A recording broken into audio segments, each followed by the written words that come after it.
그래서 우리가 이제 감정이라는 것은 얼러주고 알아주고 이해해주고 이렇게 하는 거죠. 제 배우자에게 요즘 이제 부부싸움을 해요. 저희도 부부싸움을 하는데 제가 이렇게 무슨 얘기를 하잖아요. 그러면 나는 듣고 싶은 얘기가 있어요. 듣고 싶은 얘기가 있는데 그 얘기는 안 하고 자꾸 나의 어떤 부분에 대해서 행동적으로 이렇게 해라 저렇게 해라 당신 그게 문제네 라고 이렇게 자꾸 말해주는 거예요. 그래서 그런 얘기 말고 나는 지금 당신이 나에게 많이 힘들겠다라고 말해주면 내 마음이 좋아질 것 같아 라고 이렇게 제가 요청을 하죠. 그런 것처럼 이 정서라는 것은 알아주고 얼러주면 어느 정도는 줄게 돼 있어요. 자, 그래서 어떻게 하냐 이제 그런 것들이 우리한테는 중요하겠죠. 일단은 화라는 것이 드러났을 때 제일 먼저 우리가 해야 되는 것은 뭐냐면 이 화를 알아주는 거예요. 자, 우리가 화가 나요. 그러면 제일 우리가 빨리 작동하는 게 뭐냐면 화는 분노는 공격성과 폭력성과 관련이 있다고 얘기를 했죠. 그러니까 내가 상대방에게 집중해요. 초점을 확 맞춰요. 쟤는 왜 저럴까? 아까도 했는데 또 저러네. 언제까지 나한테 요구하는 거야? 왜 이렇게 말을 했는데 안 듣지? 왜 쟤는 자꾸 나한테 무리하게 하지? 이런 것들을 통해서 화가 나면 기본적으로 폭력성과 공격성과 연결되어 있기 때문에 나를 안 보려고 해요. 타인이 자꾸 보이죠. 그래서 우리가 이제 화라는 정서를 만날 때 참 어려운 게 뭐냐면 1단계예요. 1단계는 뭐냐면 화의 소유자는 나다. 화의 소유는 나예요. 내가 화를 내고 있잖아요. 내가. 근데 쟤 때문에 화가 나요 라고 맞아요. 그 말도 맞아요. 원인 제공을 했어요. 그런데 화를 내고 있는 사람은 나예요. 왜냐하면 화는 말씀드린 대로 기대 현상이라고 했잖아요. 기대가 없으면 지저분한 게 아무렇지 않은 사람은 지저분해도 화가 안 나요. 애가 늦게 자도 괜찮은 부모는 그걸 늦게 자도 화가 안 나요. 근데 나는 좀 애가 빨리 잤으면 좋겠다라고 하는 기대가 있으면 화가 나는 거죠. 그런 거예요. 그러니까 화를 내는 주체자는 나예요. 내가 화를 내고 있는 거죠. 그러니까 처음에 우리가 해야 될 게 뭐냐면 내가 화가 났구나. 내가 지금 화가 났구나. 나는 이걸 원하는데 저게 안 되니까 화가 났구나. 내가 그래서 화가 난 거야. 라고 이렇게 먼저는 내 화의 소유를 인정하고 내 기대가 어떤 게 좌절되었는지 알아차려주는 게 첫 번째예요. 근데 우리가 이제 상담을 저희도 이제 많이 하잖아요. 상담을 할 때 화를 가지고 오는 내담자가 있어요. 이 화를 가지고 오는 내담자들에게는 꼭 하는 이 기법이 있어요. 그 기법이 뭐냐면 타당화 기법이라는 거야. 이게 공감하고는 조금 다른데 화가 온 사람, 이렇게 우울한 사람들에게는 정말 힘드시겠어요. 이런 공감을 많이 해줘야 돼요. 왜냐하면 공감이 우울한 내담자들에게 힘을 줘요. 우울한 부모들에게는. 근데 화가 있는 부모들, 이 부모들이 왔을 때는 막 애가 어떻게 저런지 모르겠어요. 막 우리 애는 막 공부는 안 하고 게임만 그렇게 열심히 하고요. 막 약속했는데 약속을 안 지키고요. 막 사달라고 해서 사줬더니 그걸 이용해버리고요. 막 이렇게 말하면서 화를 막 내는 부모들이 있어요. 자, 그러면 그럴 때는 타당화 기법으로 계속 같이 마음을 함께 해주는 거예요. 그게 뭐냐면 정말 그 상황이면 화가 날 수 있겠네요. 정말 그런 상황에서는 화가 나겠어요. 어머니 입장이라면 얼마나 그 상황에 화가 날까요? 이 얘기를 계속 해주는 거예요. 언제까지 하냐면 화가 줄 때까지 하는 거예요. 어느 정도 줄 때까지. 그리고 난 다음에 우리가 하는 게 뭐냐면 그런데 어머님 꼭 그것이 그렇게 화가 날 일인가요? 아이 입장에서는 그렇게 하고 싶은 마음이 들지 않을까요? 이렇게 말하면서 화가 어느 정도 빠지고 나면 그 다음에 대화, 인지적 작업에 대화를 해요. 우리도 마찬가지예요. 화가 나잖아요. 그러면 아이와 대화를 할 수가 없어요. 훈육을 할 때 제일 장애가 되는 게 화예요. 화가 나면 훈육은 못해요. 훈육을 하려면 화를 줄여야 돼요. 화를 내면 훈육하기 어려워요. 남의 세지 훈육으로 절대 못해요. 그런데 많은 부모님들이 화를 억누르고 훈육을 하려고 하는 거예요. 그래서 이 화라는 것이 생길 때 누가 해주는 것이 아니고 부모는 자기가 스스로 자기에게 타당화 기법, 이걸 활용해서 자기의 감정의 소유를 알아주는 작업을 하는 거죠. 한번 따라해 볼까요? 이런 거요. 그래, 내가 지금 화가 났다. 아, 나는 정말 깨끗한 집에 살고 싶은데, 아, 나는 정말 계속 이렇게 밥하고 또 치우고 정리하고 또 밥하고 이런 거 말고 나도 좀 내 시간 갖고 싶은데, 아, 정말 난 그러고 싶은데, 아, 제가 나한테 그런 기회를 안 주네. 아, 정말 짜증난다. 짜증날만 하다. 내 감정의 주인으로 내가 내 감정을 타당화해 주는 거예요. 타당화. 이게 참 중요해요. 이게 돼야 그 다음에 그러면 뭘 할 수 있냐라는 거죠. 자, 첫 번째 1단계는 나의 소유를 인식하고 그것에 대해서 내가 충분히 인정해줘라라고 하는 거죠. 우리가 그 다음에 할 수 있는 게 뭐냐면 이제 화를 어떻게 그러면 좀 조절을 할 거냐는 거죠. 이건 짧게 한번 볼게요. 화가 나요. 그러면 화가 났을 때는 먼저 내가 알아차렸어요. 근데 화는 에너지예요. 화는 나의 신경계를 각성시키고 감정 에너지를 막 열불나게 하고 막 인지적으로는 굉장히 당위적으로 딱딱해지고 부정적 초점이 되고 막 행동적으로는 치고 싶고 막 이런 상황이 생기는 거죠. 그런데요, 이 정서라는 것, 특히 감정의 화라는 것은 뭐와 함께 나가냐면 숨과 함께 나가요. 화가 나잖아요. 그러면 심리적 공간이 없어요. 그 화가 꽉 채우는 거예요. 근데 이 공간을 만드는 과정에서 필요한 게, 정서는 우리가 누군가 화가 났을 때, 아이에게 화가 났어요. 그러면 배우자가 들어왔을 때, 여보, 나 저 애 때 너무 힘들었어. 오늘 진짜 힘들었어. 왜냐하면 제가 이렇게 하잖아 라고 내가 말을 했어요. 말을 막 했어요. 그러면 상대가 그 말을 받아주면 내 마음이 어느 정도 시원해져요. 정서가 좀 나간 거죠. 근데 뭐와 함께 나가냐면 숨과 함께 나가는 거예요. 정서는, 화는 어떻게 나가냐 하면 숨과 함께 나가는 거예요. 숨과 함께. 에너지가 꽉 차 있는데 내보내는 방식은 숨이에요. 그것이 호흡이든 그것이 대화든 또 우리가 아이들에게는 소리쳐도 나가요. 근데 부정적으로 이제 영향을 주니까 문제죠. 그래서 숨과 함께 나가는 거예요. 그래서 심리적 공간, 이것을 만들자. 어떻게 만들 거냐? 고체, 액체, 기체. 딱딱하고 덜 딱딱하고 완전 안 딱딱하고 이렇잖아요. 이 딱딱한 것의 밀도를 높여주는 거예요. 공기를 집어넣으면 밀도가 생기죠. 좀 넓어지죠. 그러면서 녹는 거예요. 우리 마음도 똑같아요. 그래서 내 안에 심리적으로 딱딱해진 것들을 조금씩 풀어보자. 조금 풀어야 이제는 훈육도 하고 화도 표현하고 이렇게 두 가지를 해야 하니까 그걸 해보자는 거죠. 그래서 제일 많이 하는 방식이 이 신체적으로 접근하는 게 이게 호흡이에요. 호흡이라는 것은 그냥 호흡하다라고 하는 건데요. 이 호흡이라는 것을 왜 하냐 하면 말씀드린 대로 숨을 통해서 내 안에 열불나는 감정 에너지를 어느 정도 내보내자는 거예요. 그래서 이제 이런 걸 시키면 많은 어머니 아버지들이 그냥 숨을 쉬세요. 이렇게 하는데요. 이게 핵심이 아니에요. 핵심은 숨을 쉬면서 몸을 들이마실 때 몸을 긴장시키는 거야. 딱딱하게. 오히려 힘을 주는 거죠. 그러면서 코로 들이마신 상태에서 잠시 머물렀다가 입으로 길게 내뱉으면서 몸에 힘을 쭉 빼는 거예요. 이때 생각은 뭘 하냐면 제가 어떻게 저럴 수 있지? 라고 하는 그 생각을 하고 있는 것이 아니고 내 몸에 긴장되고 이완되는 느낌을 내가 집중하는 거예요. 특히 이제 복식 호흡을 하라 이런 얘기를 많이 하는데 배가 볼록하게 나왔다가 쑥 이완시킬 때 들어가는 그곳에 내 감각을 초점시키면서 호흡을 내보내 봐라 이거예요.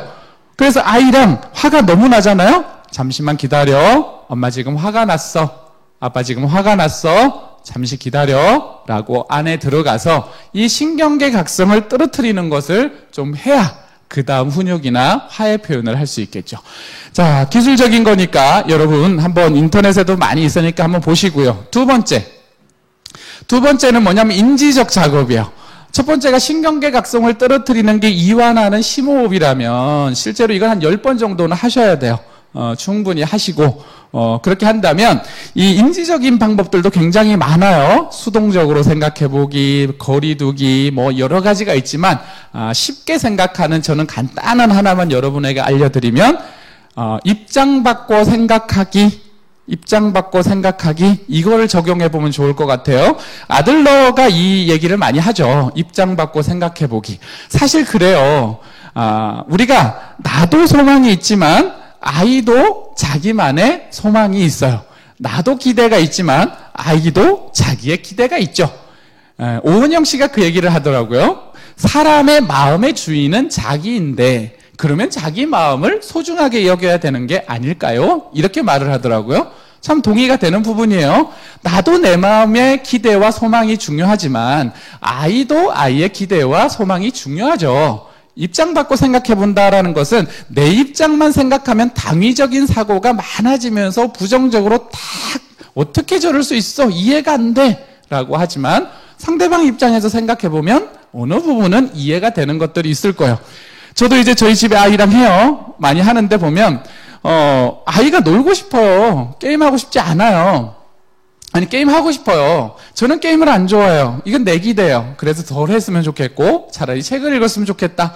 근데 아이 입장에서 생각해보면 코로나 시국에 나가서 놀 수도 없고 친구들이랑 만날 수 있는 가상의 공간이 게임이고 이러니까 아이와 열심히 게임하면서 친구들과 소통하고 저 친구 입장에선 그럴 수 있겠다. 우리 아이들도 마찬가지죠. 놀고 싶어요. 안 자고 싶어요. 아이들의 특징이죠. 아이들은 에너지가 0이 될 때, 앵꼬가 날 때까지 놀다가 툭 자잖아요. 우리 어른들하고 좀 달라요. 우리는 서서히 잠들어가지만 아이들은 0이 될 때까지 뛰어놀다 자잖아요. 그러니까 애들은 자는 것보다 노는 게 좋고 아이스크림 하나 먹는 것보다 2개 먹는 게 좋고 장난감 치우는 것보다 어지러운 게 좋고 다 아이들의 입장은 다 그런 소망이 있는 거죠. 치우고 싶지 않아요. 그건 치우는 걸 엄마가 해줬으면 좋겠어요. 이런 마음이 있는 거죠. 아이 입장에서는 그럴 수 있겠네. 아이 입장은 그럴 수 있겠네. 입장 바꿔 생각해보기. 이것만 해도 우리는 아이도 그럴 수 있겠다라는 것만 내 생각 속에 하나 들어와도 우리는 인지적으로 당위적인 게 좀 빠지는 거죠. 그리고 세 번째가 뭐냐면 행동적으로 가는 거예요. 행동적으로 가는 것들은 뭐 운동을 하거나 뭐 반신욕을 하거나 냉수 마찰을 하거나 시원한 물, 우리가 심장이 막 뛰니까 시원한 물 냉수를 들이키면 심장이 갑자기 좀 차가워지면서 이게 조금 더 완화돼요. 이완돼요. 그런 방식으로 우리가 행동적으로 이 화를 승화시키는 거죠. 다른 방식으로 대치시키는 거예요. 이런 방식들로 우리가 할 수 있어요. 그리고 마지막 네 번째가 이제 표현, 정서예요. 정서는 말씀드린 대로 알아주고 표현하게 해줘야 돼요. 근데 우리가 이제 아이에게 표현하기 전에 내 감정이 너무 커지면 이 감정을 어느 정도는 내가 스스로 표현하는 시간들이 필요한 거죠. 그래서 많이들 하는 게 뭐냐면 셀프 토크예요. 셀프 토크. 혼자 얘기하는 거죠. 어떻게 그럴 수 있어? 어떻게 정말 저럴 수 있는 거야? 엄마도 힘든데, 아빠도 힘든데, 쟤는 어떻게 엄마 아빠를 저렇게 이해 못하고 왜 저렇게 하고 있을까? 나 정말 화가 난다. 나 정말 쉬고 싶다. 이런 것들이 셀프 토크예요. 셀프 토크. 스스로가 스스로에 대한 감정을 말하는 거죠. 상담에 오면 이런 것들을 우리가 비nø자 기법이나 이런 것들을 또 아니면 상담사와 역할극을 통해서 자기의 정서를 막 표현하게 해줘요. 그러면 공통적으로 나오는 내담자들의 특징이 뭐냐면 시원해요. 마음이 좀 한결 편해졌어요. 대상이 없더라도요. 가장 안전한 대상인 상담사나 가장 안전한 대상인 자기와 토크를 하는 거죠. 그러면서 자기 정서가 편안해지는 거를 하는 거예요. 그래서 이것이 글로 써서 편안한 사람들이 있으면 막 오리지널로 쓰는 거예요. 정말 짜증나는 자식. 뭐 이러면서 오리지널로 자기의 이야기를 쓰는 거죠. 이런 방식으로 표현이든 셀프 토크든 글쓰기든 이런 방식으로 정서적으로는 자기의 감정을 표현할 수 있다라는 거죠. 자, 요거 얘기하고 이제 마무리할게요. 우리가 이제 두 가지 결론인데요. 화는 안 낼 수 없어요. 여러분, 화라는 감정은 부모에게 늘 느끼는 거고, 화를 안 낸다고 부모가 좋은 부모가 아니에요. 우리도 살아있는 아이들의 모델링 되는 지도자잖아요. 아이도 살아가면서 끊임없이 화를 만나게 될 거예요. 부모는 굉장히 중요한 역할 대상이에요. 그러면 우리가 화를 만났을 때 부모가 화를 어떻게 표현하는지, 그리고 화를 또 우리는 적절하게 긍정적으로 표현할 때도 있지만 아닐 때도 있잖아요. 저도 이번 주에 저희 아이에게 그만해! 그만하라고! 이렇게 표현했어요. 몇 번을 얘기해야 하는 거야 도대체? 화를 우리는 직설적으로 단호하게 내기도 한다고요. 그죠? 그렇게 낼 수 있는 거예요. 이걸 뭐 비폭력적으로 내라 라고 비폭력 대화에서는 나는 너 때문에 이렇게 화가 나잖아! 라고 소리를 치더라도 아이 메시지로 비폭력적으로 내라. 내가 무슨 소망이 좌절됐는지 얘기해라. 뭐 큰 소리 치더라도 그렇게 얘기하기도 하지만 중요한 것은 화를 내고 난 다음에 그 다음에 부모 자녀 관계가 어떠냐. 이게 참 중요한 거라고 저는 봐요. 많은 아이들, 특히나 여러분 대체로 어린아이들이잖아요. 12살, 13살까지 전 아이들은 관계의 회복 탄력성이 굉장히 좋아요. 어리면 어릴수록 더 좋아요. 혼나잖아요? 화를 냈잖아요, 부모가? 그리고 난 다음에 달려오는 건 아이들이에요. 엄마 화났어? 아빠 화났어? 화내지 마. 그러면서 안아줘. 막 이러잖아요. 그런 게 뭐냐면 아이들은 탄력성이 너무 좋다는 거예요. 부모라는 대상이 너무 안전한 거예요. 부모가 나한테 화를 내도 여기서 치아 공격성 탁 치고 나가지를 못해요. 그냥 부모에게 한없이 오히려 우리에게 기회를 줘요. 탄력을 해요. 엄마, 나 봐야 돼. 나 등 돌리지 마. 나 외면하지 마. 화내도 외면하면 안 되는 거야. 라고 해서 아이들이 먼저 오는 게 아이들의 탄력성이에요. 근데 부모들 중에는 낮은 자존감의 탄력성을 가진 사람들이 많아요. 화를 내잖아요? 그리고 난 부모가 화를 주체하지 못하고 또 화를 냈다는 죄책감에 주체하지 못하는 2차 가해를 하면서 돌아서지 못하는 거예요. 그 감정에 파묻혀서 화를 낸 것도 미안하고 화내고 난 다음에 죄책감에 또 다가가지 못하고 혹시나 제가 상처받아서 날 싫어하는 거 아닐까 또 염려하고 그러면서 탄력성을 확 떨어뜨리는 거예요. 애는 벌써 가서 놀고 있는데 부모는 그 감정에 파묻혀서 아무것도 못하는, 그게 가장 나쁜 3차 가해예요. 안 좋은 거예요. 부모 자녀는 그 다음에 화를 내고 난 다음에 부모가 아이가 다가올 때 엄마가 너무 화냈지? 아빠가 너무 세게 화냈지? 미안해. 그리고 난 다음에 다시 웃어주는 거. 놀아. 우리 뭐 먹을까? 라고 하면서 관계 탄력성을 부모 쪽에서 굉장히 긍정적이고 적극적으로 하는 거. 이게 굉장히 중요해요. 아이들은 그걸 보고 학습을 모델링 하는 거예요. 여러분, 세상에서 제일 무서운 교육이요, 멘토링이에요. 멘토링. 가르치는 지식은 자꾸 잊어버리지만 멘토링 당하는 거, 보고 배우는 것은 잊혀지지 않고 각인이 돼버려요. 그러니까 우리 부모가 화를 내면 저것은 엄마가 순간적으로, 아빠가 순간적으로 나에 대해서 어떤 것이 마음에 들지 않아서 화를 냈지만 그것은 내 관계에 아무 영향이 없구나. 그래서 화를 들었을 때 그 다음에 나는 돌아서서 탄력하고 놀아도 되는구나. 우리 엄마와는 별 문제가 없구나. 우리 아빠와는 신나게 놀아도 되는 관계구나. 이런 것들을 화를 내고 난 다음에 탄력해가는, 그것이 정말 중요해요. 그리고 마지막은 표현도 해야죠. 화는 표현해야 돼요. 훈육하기 전에 내가 왜 화가 났는지를 표현하는 거죠. 그게 우리가 흔히 말하는 나 메시지와 소망적 사고예요. 나는 네가 그런 행동, 네가 들어가지 않으면 엄마는 너무너무 화가 난다. 나는 좀 쉬고 싶은데 네가 자꾸 이렇게 들어가지 않으니까 엄마가 짜증이 나려고 해. 소리를 지르고 싶어. 점점 더 화가 올라가고 있어. 이게 소망적으로 표현하는 거. 이제 그만 들어가 줄래?